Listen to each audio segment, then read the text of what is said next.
Greetings, YouTube. Today I'll be talking about Dragonlance, um, a Dungeons and Dragons adventure tale, Dragons of Autumn Twilight. Now, I will freely admit that I was not expecting a great deal from this when I purchased it. I can't remember how much I paid for it. It wasn't much, by a dollar or two. I was surprised though that Rastalin, the voice for Rastalin, is Keither Sutherland, who actually read some of the books to get in character. I respect that.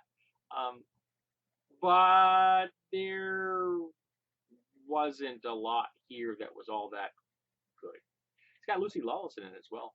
Um, Now I read, I think, the first three Dragonlance books. I checked it online. There's like almost 150 books now for this friggin' series. I was unaware that there were so many, or they had been written for so long. But yeah, I guess there's a whole lot of gold in their mine. Um, I can remember using some of the modules because we actually played some of that setting, I believe, and I borrowed heavily because I like anthropomorphic creatures, and the dragon, humanoid dragons in the game are quite functional as monsters. I think I possibly might even have a D20 third edition or 3.5 edition book in that series. I'm not positive. I think I may. I'd have to look. But regardless, it was well received, and it was well loved by a lot of the fans. So it was kind of inevitable they eventually would do some kind of film. I guess in some ways I should be glad it isn't live action. Um, but this was both traditional animation and early computer animation, and the early computer animation is rough. It is not aged well at all, and not to mention it's very cheap. Very cheap. Keith Sutherland must have cost them a lot because they didn't have a whole lot left for the animation. The traditional animation, and actually all the animation, made this thing look like a Saturday morning cartoon. That level of low quality. It's just a Saturday morning cartoon that's a feature film length.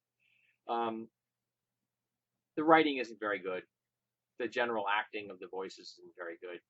Uh, there's just there's so many tropes in here that are horrible. Now, one of the things that I noticed, and I don't remember it being so egregiously noticeable the first time I encountered them, that was, you have to remember that in the old days, first and second edition D&D, monsters didn't have classes. So if you had a goblin that was a half hit dice or a quarter hit dice, I don't even remember what goblins were originally, you could have like a sub chief or a chief, but that would be an entirely new stat block. It wasn't just a goblin with some levels tacked on it.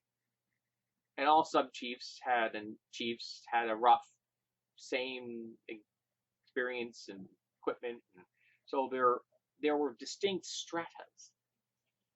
But in this, goblins pose a threat to the party. Now I know that there's some of them are supposed to be low level, but a group of the size in here would have been able to handle goblins, I think, that without too much difficulty, unless the GM was very good. And I can tell you right now that the people directing the goblins action weren't that good. Goblins don't do frontal assaults. They're not really what they're good at, but they used them like frontline troops in this. They were in there swinging weapons and charging characters and things like that. That's not what goblins should be doing. If goblins do that against even a relatively competent low-level party, goblins get killed. So I don't know if goblins would ever be perceived as a threat by a group the size that is in this game, in this movie rather. So it became really obvious. I'm like, wow. I explained that to my wife. I'm like, wow, this I just didn't notice that.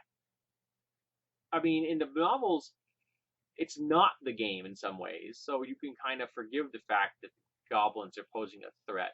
But once you start slapping it into the game world, and this is based on a module, it becomes really obvious that those goblins aren't as much of a threat as they're being perceived with in the game and in this film. So I was unimpressed by this. It wasn't good. It wasn't entertaining. there was nothing really original in the sense that you've seen this storyline 100 times. If you've seen fantasies, films, or fantasy television series, or read even fantasy short stories, let alone fantasy novels, there's nothing in this that's going to be surprising or entertaining to you. It's just there. It's interesting that we have Lucy Lawless and Keith Sutherland lending their voices to the characters, um, but it didn't really go anywhere because you didn't see a lot of story arc or a lot of character development. Um, and it amazes me in the modern era that people don't seem to be aware that you can have characters even in a film, a single standalone film, that have emotional growth and arcs, even if it's animated. We've seen this. Anime has taught us the fact that if you invest in writing and in characterization and in good animation, you can have interesting, in-depth stories, even in series. You don't have to have big budgets. Even television series of anime have interesting characters and such. And that's not present in this. So I wasn't impressed. I don't know if they don't think this has any commentary on it, which means I'll probably never watch it again. Though I'll probably keep it in my collection because, well, I collect DVDs. Someday someone's gonna get a whole lot of DVDs when I die, and my wife doesn't want them anymore. Future person out there, I hope you enjoyed this film. I was not all that impressed.